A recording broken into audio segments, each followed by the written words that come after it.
Discover how to thrive as a highly sensitive person or empath in today's episode with Katie Turner. Katie Turner is a registered psychologist, speaker, and the founder of Katie Turner Psychology, Inc., and the author of Fuck Toxic Spirituality.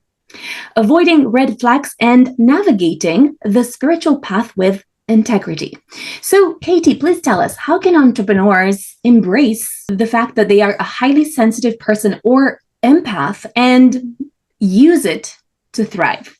Heal Podcast with Lily Patrascu shares longevity and anti-aging techniques to stay young forever, increase energy, overcome addiction, and live your longest, best life ever. Shared by world's most innovative, alternative, and traditional health thought leaders, healers, and doctors. Discover quantum healing strategies to heal your mind, body, and soul. Yeah, I think the first step is just figuring out if you might be or not. It's definitely not a diagnostic label. It's not a deficit. It's just a different way of being wired. So often people are more attuned to subtleties. They might experience like higher highs and lower lows of emotion. It's really a brain difference of processing sensory information more deeply. Highly sensitive, Dr. Elaine Aron has a great website it's a really studied term. So there's a lot of research behind it. When we get into the realm of being an empath, that's not as studied at all. But I work with a lot of people who are as well. It's more of a dominant intuitive ability of being more sensitive to energy in your own body. So you might really shift how you feel inside in different places for better or worse, or around different people. So it can be physical sensations or emotional abilities. I think a lot of times our culture really treats high sensitivity as a deficit or like not a great thing. It's about 10 to 15% of the population would be highly sensitive. So I think even just learning and understanding the traits first is a really helpful first step. Thank you. Why would you say that it's seen as a problem to be a highly sensitive person or empath? And how can someone turn it around and make it a good thing?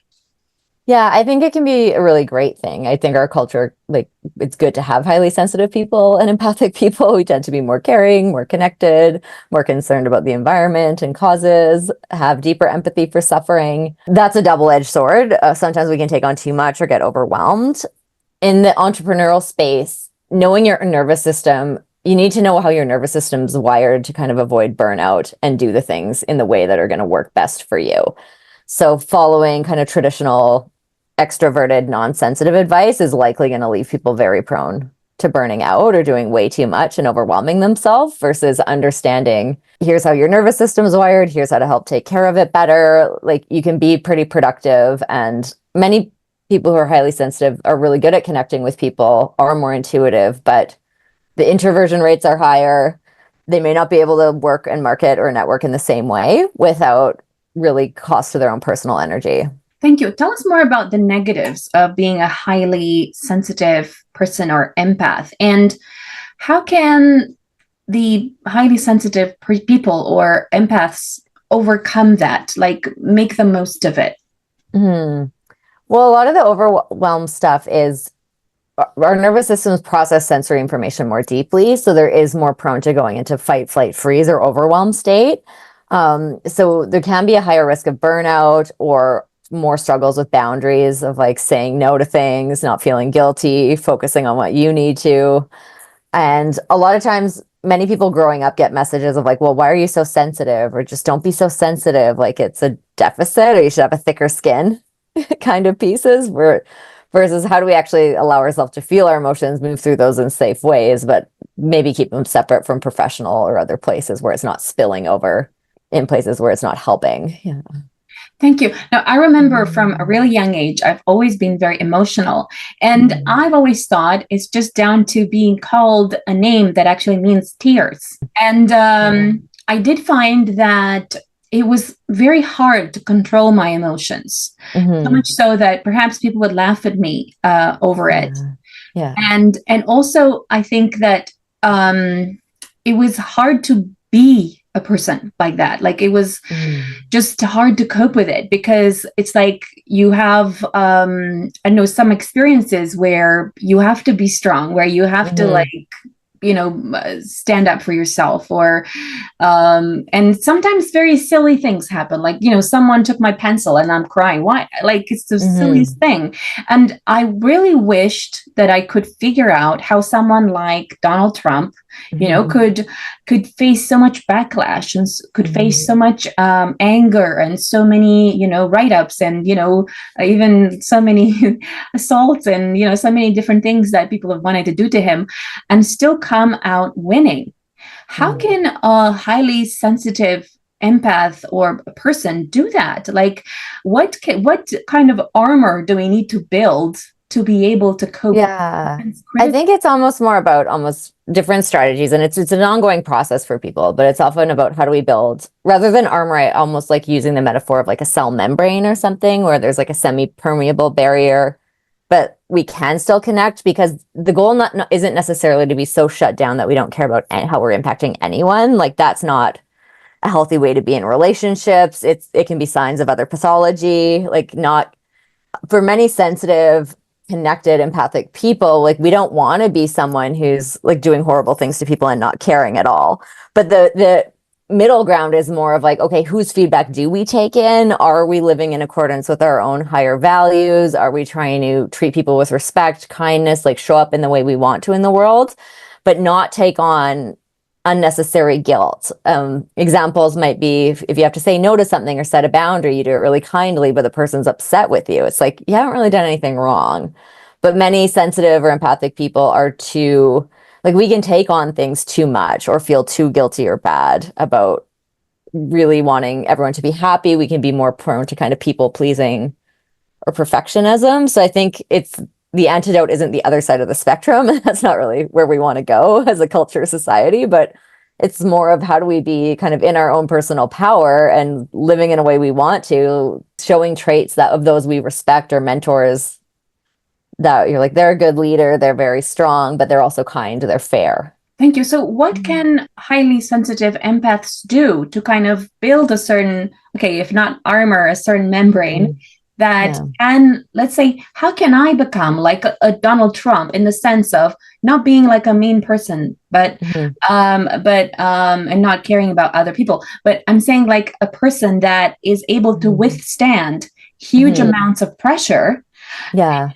and continue to do good, and Mhm. at the same time not feel bad about the silliest things. Like, for Right. example, even let's say if I every time I organize an event with hundreds Mhm. of people, even if every single person says, oh my Mhm. god, Lily, I had such an amazing time, and you were such a great host, and oh my god, I Mhm. met such great people, and oh my god, I closed this deal, and whatever, even then I still Mhm. find a way to feel bad about something. And what I Mhm. tend to feel bad about is, oh, I should have done this better, I should have spoken this little bit, I should have been more prepared, I should have Mhm. maybe spoken to the waitress to, bring the chair closer, or I don't know, there's Mhm. something really little, because I am a perfectionist as well. Mhm. So there's always something that I find that I Mhm. feel bad about.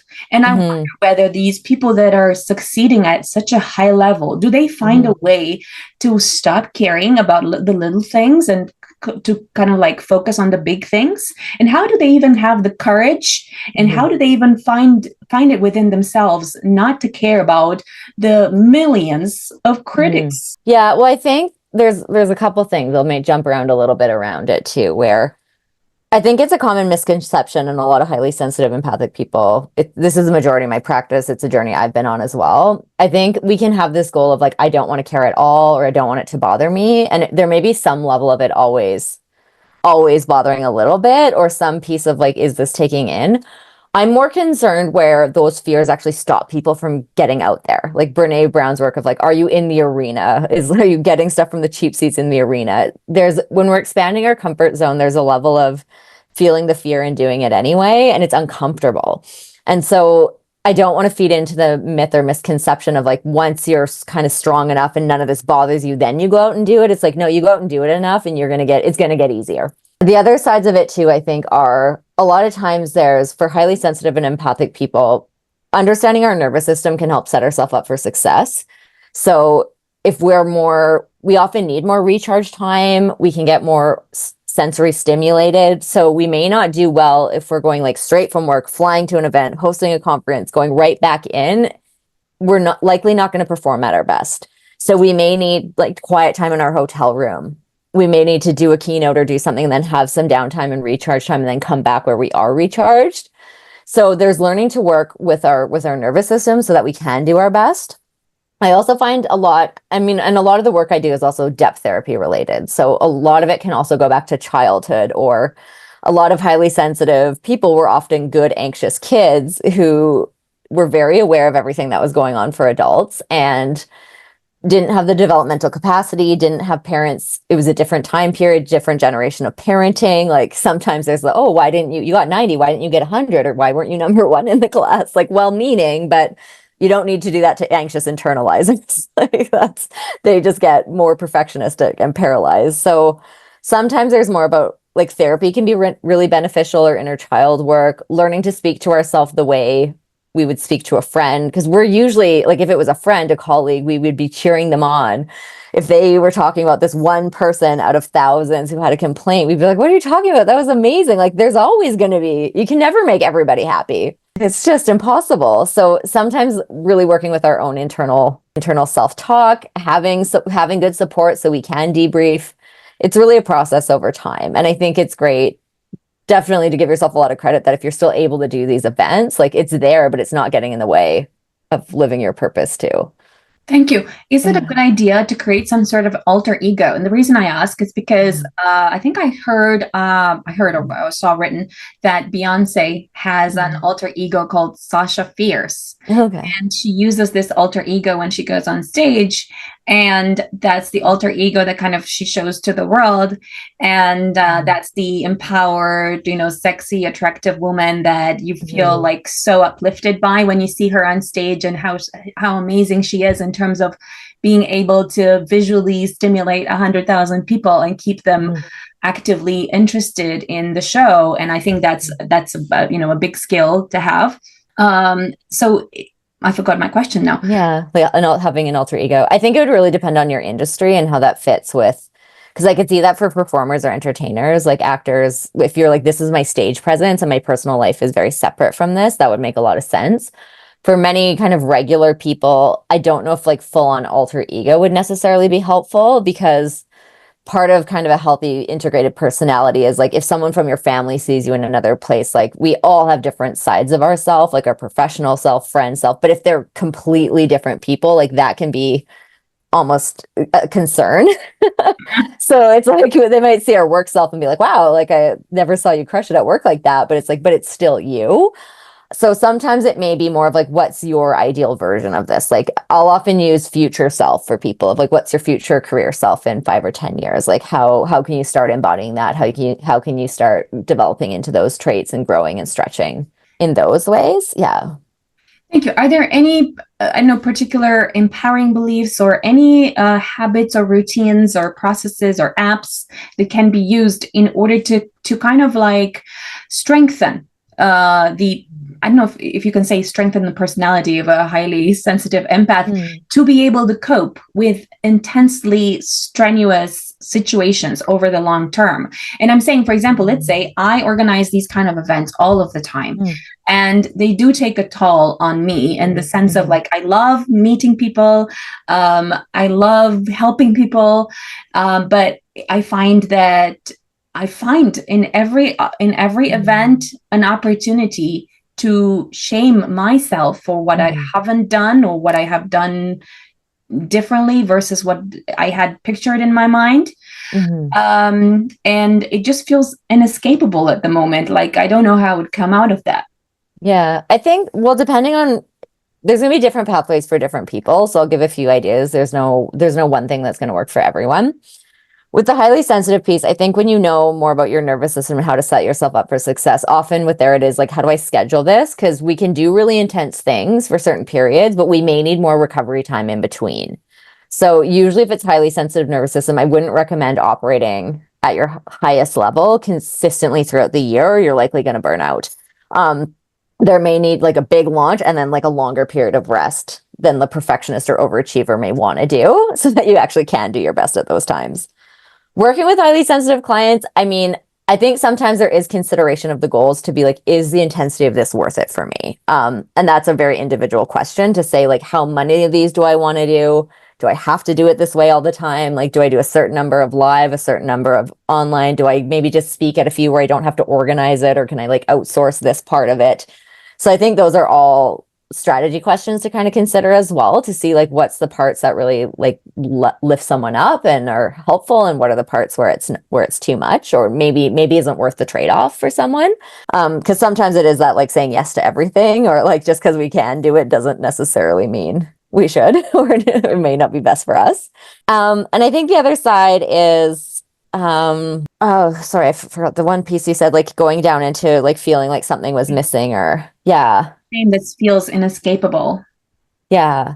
Yeah. It may, like, for some people, it can also be helpful even to practice connecting with a higher power, whether that's like spiritual, religious, for yourself, to almost get your ego aside, to be like, help me be of service. Like, help me, if this touches just one person, like, help me have meaningful connections, almost setting a overall intention for the experience you want to create, but not getting too much for the details. And for some people, because I tend to work, highly sensitive people tend to have a more strong spiritual leaning, but that's not true for everyone.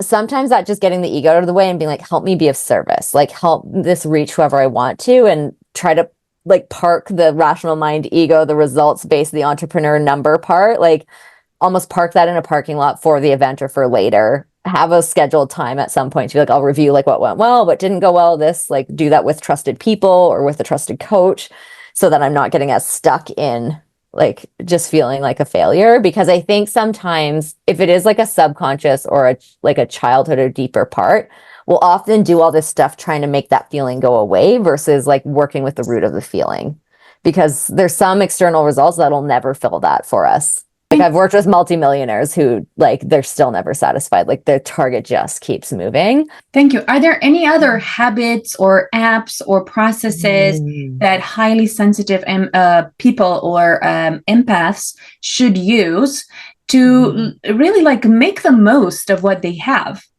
Yeah, I think in general, I would say it is that having this balance of, when we live in such a capitalistic, like hustle-based culture, and like that's a lot of the marketing entrepreneurial messages, it sometimes it's saying like, okay, how can I do what matters most? But also respecting our energy level and really having time in those habits, routines, like apps that support with that, to get out of the rational mind, so that our subconscious and our intuition can work on things, so that we can like be recentering our energy and be in a better energetic and emotional place to be operating from, versus getting into like survival, hustle, overwhelm, fear. Like we're usually not doing our best in those moments, and there's often a lot of things we'll miss, like self-sabotage, or we might make things harder than they need to be.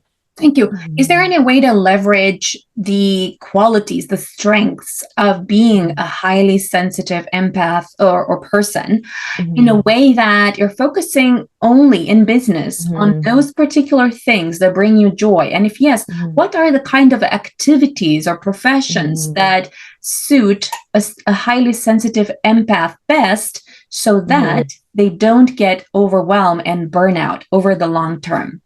Yeah, I think it's in today's world of work and entrepreneurship, burnout's always a thing we need to watch out for. There's like, unless we're scooping ice cream or something where you like go to work, you're done, you don't take any of it home. Most professions have like, there's never ending things we could be doing. So we need those internal and external boundaries to say like, I have done enough for today. And also I need to do things just for joy, rest, recovery, to be part of, to make sure this is sustainable over the long run. Usually many highly sensitive people want more meaningful work, or to feel like it's making a difference, or it's tied to passion in some way.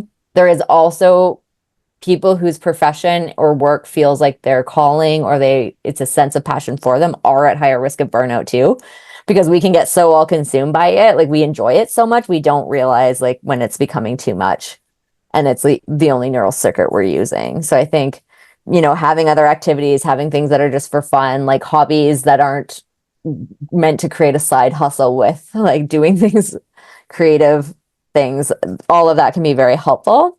I don't think there's any one like one set career. It's usually a combination of personality type, interests, abilities, but it's kind of finding those things people want to do and having a plan and reevaluating that plan as you go, especially in entrepreneurship, because sometimes like at a certain level you're in like startup energy and you might be doing a lot to get something going and launched. And then once you're at a certain level, then it's helpful to look at the systems, to hire a coach, to have somebody to almost say like, okay, do you have to be doing all of this yourself, or how do you really leverage what you're really good at? Because highly sensitive people might be really creative. They could be really in tune with like what their target market really wants. They have the ability, people often connect with them really easily. Thank you. How can a highly sensitive person or empath come out of freeze or flight mode after a big experience? So for example, every time I have an event, sometimes I need 2 months of like not talking to anyone. And I'm talking like if I'm doing an event with 200 people, with 500 people, I need like 2 months of recovery where I don't want to talk to anyone. And the thing that doesn't work is that at the event, people are like, oh my God, we should talk about this, or we should talk about that. And we should, I want to publish a book or whatever. And I'm literally like, I feel like I don't have the capacity to talk to one more person after the event because I'm tired. Yeah. And then sometimes I'm very ill too, because I would burn myself to the ground. Yeah. Create this amazing experience. And then if something went wrong at the event, even it could be something tiny, I'm like, oh my God, beat myself about it and almost hide in shame. Yeah. People could be thinking, oh my God, this was an incredible event. Like I met. Yeah. Well, and even the best events, there's going to be things that go wrong. Like there's no way for everything to go perfect. On the perfectionism side, I'd always recommend people like have at least 3 to maybe 7 things to be like, there's going to be at least of this many go wrong. And then when one comes, you can be like, okay, there's one. Like, let's keep going. What you're describing, fight or flight, is really a nervous system response where usually if we're wearing a heart rate monitor, if at about 100 beats a minute or maybe higher if you're really athletic, like that alarm would go off. It's our heart rate shoots up, adrenaline shoots up. Our blood flow to our brain diverts from frontal lobes to more like survival cortex. So that's usually like an immediate in the moment kind of shock to the system. It usually lasts about 20 or 30 minutes. So what you're describing doesn't sound like a fight or flight. It sounds like burnout. Like I would look more at burnout symptoms, because if you're like, this is months after for me to recover, it may be more, and you might be hitting of just burnout's really more.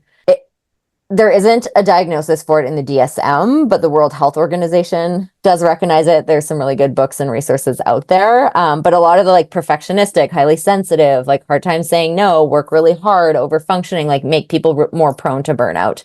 And I get all of it. I burnt myself out at a volunteer or like volunteering overseas, leaving burnout. So I was like, oh, this is me. This is not just the environment or what I'm doing. Like I will bring these traits with me. So I think like, because it's really more of if we are putting so much energy out over time, then we almost have symptoms that are almost like depression later that take a while, and rest and like not doing anything helps us come out of it. So there could be a few things to look at. It might be saying, some people in certain industries where they have like big things, accountants, like certain times of the year, they might just set up their schedule. So they're like, I know I'm going to work till I crash. And then I'm going to then I have to take this much time to recover from it. It could also be worth going through someone to be like, is there anything I can do to preserve more energy here? Or like simplify this? Or like, what's the return in my business? Like, does it work in the business model?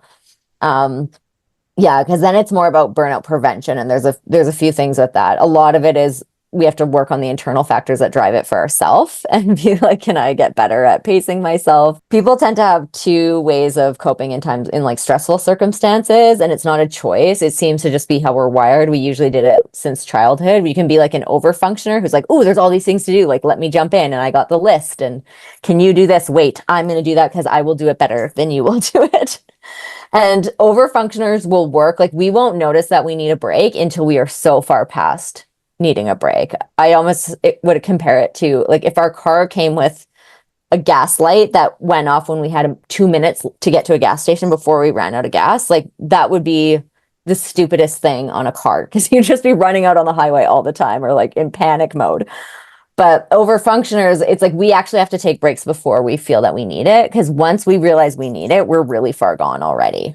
And also, if you're in adrenaline, you have a lot to do and other people relying on you, many people can actually just ignore their own needs, work right through it, and then completely crash after. Thank you. Is there any way for highly sensitive people or empaths to boost their energy so that they actually make the most of their experience of life? And the reason I ask you this is because I'm noticing that every time I have a good routine of inserting happy moments into my calendar, like dancing, okay, or music, or, you know, there's this immense boost that kind of tends to happen that kind of keeps me going for a lot longer than I would have thought, even in times when I am overwhelmed and I'm super tired.